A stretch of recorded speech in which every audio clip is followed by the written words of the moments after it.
ওপরে আসমান আর নিচে জমিন থেকে আমি এই বলতেছি। আমি আপনাদের সঙ্গে চারটি কথা বলবো। আর এই চারটি কথা যদি আপনাদের যদি আমার প্রতি যদি বিশ্বাস হয়ে থাকে তাহলে আমি আমার এই ওষুধ আমি দেবো, আর না হলে আমার দেওয়ার দরকার নেই। বলো বিসমিল্লাহ, বিসমিল্লাহ, বলো সুবহানাল্লাহ, সুবহানাল্লাহ।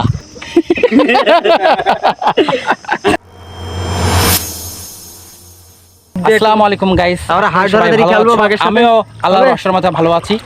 দেখতে পাচ্ছেন আমরা এখন কোথায় এসেছি। আমরা দুইটা ভাইকে নিয়ে কিন্তু এই যে সমুদ্র আত্মার নদী কিন্তু ভ্রমণ করতে এসেছি। ছোটখাটো একটা ভ্রমণ অত্যন্ত চমৎকার হবে আশা করা যায়। এবং আমার এই যে সাইডে দেখতে চাই, এটা কিন্তু একটা সুন্দরবন। সুন্দরবনের ধার দিয়ে কিন্তু আমরা যাচ্ছি এবং এইখানে এই জঙ্গলের মধ্যে কিন্তু আছে হিংস্র প্রাণী এবং সেগুলো থেকে আমাদেরকে সতর্কের সাথে সবচেয়ে বেশি হিংস্র বাঘের চেয়ে বেশি হিংস্র হলো শূকর, যেটা এই যে পায়ে সাপ দেখা যাচ্ছে মাঝে মধ্যে এই নদীর এই যে আসে সাইডে দেখতে পাচ্ছেন যে পায়ের সাপ। আর আমাদের সাথে আছে আমাদের তদমাই সান্নাল, অত্যন্ত চৌকস একজন ব্যক্তি। তিনি কিন্তু ও খুবই সতর্কতার সাথে কিন্তু আমাদের সাথে আমরা তাকে নিয়ে আসছি এবং প্রাকৃতিক সৌন্দর্যের অপূর্ব লীলাময়ী বন, ম্যানগ্রোভ বন, বাংলাদেশের বৃহত্তম ম্যানগ্রোভ বন সুন্দরবন, সেটা কিন্তু পরিদর্শন করার জন্য কিন্তু আমরা এসেছি। আর এবং এই সুন্দর মুহূর্তটা উপভোগ করার জন্য কিন্তু এসেছি। এবং সেই সাথে আছে আমাদের সাথে আছে দুজন নৌকা বাইসার, দক্ষ নৌকা বাইসার। কিন্তু এই ভাইয়ের নাম হচ্ছে রাশিদুল, মোহাম্মদ আলী হোসেন। এই দুই ভাই কিন্তু অত্যন্ত দক্ষ একজন নৌকা বাইজার। দেখুন দক্ষতার সাথে কিন্তু আমাদের তিনজনকে নিয়ে যাচ্ছে। মানুষ যায় না ওর ভিতরে।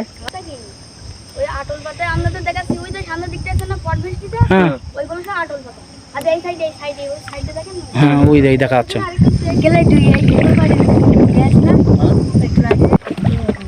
হ্যালো গাইস, আসসালামু আলাইকুম। আমি মোহাম্মদ শরীফুল ইসলাম অপু আপনাদের সাথে আছি।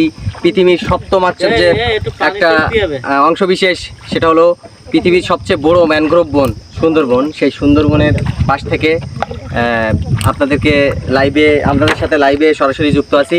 আমি শুধু একা নয়, আমার সাথে তন্ময় এবং বন্ধুবর লিটন তাদেরকে সাথে নিয়েই কিন্তু আজকে ম্যানগ্রোভ বনটা বেড়াতে এসেছি। এবং সাথে দুইজন ছোট ভাই আছে, একজন মোহাম্মদ আলিফ হোসেন এবং আরেকজন রাশিদুল ইসলাম। দুইটা ছোট ভাইকে নিয়ে আমরা কিন্তু সুন্দরবন ভ্রমণে এসেছি। আসলে দিনটা অনেক এনজয় করব এবং সুন্দরবনের আশ্চর্য পশু পাখি, বিভিন্ন ধরনের পাখি এখানে দেখা যায়। আর পশু পাখি এমনকি যদি ভাগ্যে থাকে হরিণের দেখাও পেতে পারি। দেখতে সাথে থাকুন, সঙ্গে থাকুন। তো গাইস, এই হচ্ছে আমাদের আজকে ফার্স্ট টাইম যাত্রা ব্লগ হিসেবে। আজকে এটা কিন্তু নতুন ব্লগ হিসেবে কিন্তু আমাদের মাঝে নিয়ে এসেছি।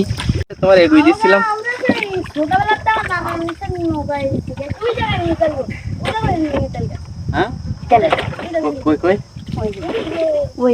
কি গাছ? ওই হাতালি গাছ। কোনটা? কাটা, বেতের কাটার মতো ছোট ছোট পায়ে ফোটে, তাই না? আজকে কিন্তু মাটি খাওয়াবা তোমরা। বলছে হেতালি গাছ নাকি বলে? সুন্দর একটা পাখির ডাক। একটু যদি পানি পাইতাম দেহটা ঠান্ডা করতাম। আরে দেহ ঠান্ডা মানে সব ঠান্ডা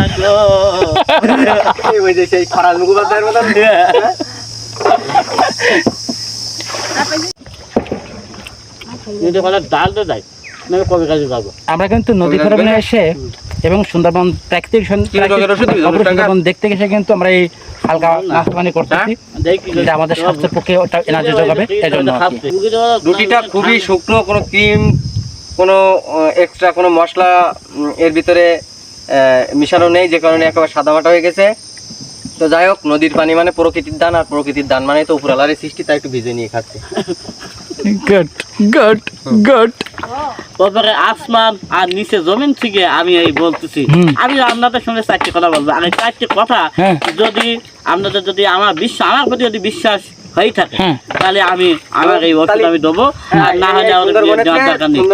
আচ্ছা বলুন। আচ্ছা কি ওষুধ দিচ্ছেন বলেন? বলো বিসমিল্লাহ, বলো সুবহানাল্লাহ। এখন আমি